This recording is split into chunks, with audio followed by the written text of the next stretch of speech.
This is Connor, and this is my adulting week project. First, I gotta do something though. So I've taken the liberty upon myself to dress up a little bit for the occasion, because anytime you're going out, it's not a mandatory thing, but I highly encourage that you dress up a little bit. First thing you do when you're with a partner of some sort or with anyone is you wanna get them seated first. So come on. Once you get all seated, your waiter's gonna come around, ask you for drinks, all that kind of stuff. You're always gonna wanna say please and thank you to the waiter. And as you see, usually in a fancier restaurant, you will have an assortment of utensils, and usually the smaller ones will be for your appetizers, and those will most of the time be on the furthest left. And then for your main entrees, those will be in the middle or towards the right side. And once your food gets here, you're gonna wanna get your napkin and set it on your lap. This is my favorite delicacy here at this fine established restaurant. And you don't really wanna go and eat these things with your hands. You kinda wanna take it a little more fancy and get the fork and knife for these occasions, especially to impress your guests. So what you're gonna wanna do is grab the fork, put it in delicacy, and gently slice a bite-sized piece for yourself with the knife. Very clean, precise, delicious.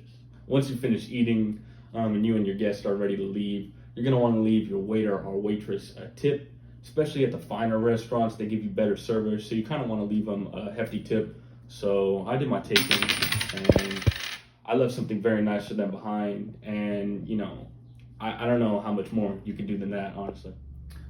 Since I have so much money, I've actually decided to purchase this fine establishment, and I'm gonna be showing you how to purchase, or write a check more in depth with this checking book. I'm gonna bind this fine establishment right now. So at the bottom left of a check, you're gonna have the routing number.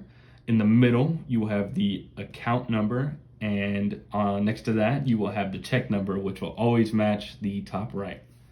When you're writing a check, you're gonna wanna put the date first, and you're gonna want to put the amount after that. So I'm paying $1 million for this fine establishment. I put the cents as well. You're gonna want to do that. And I'm paying it to McDonald's. That is the fine establishment we are purchasing this evening.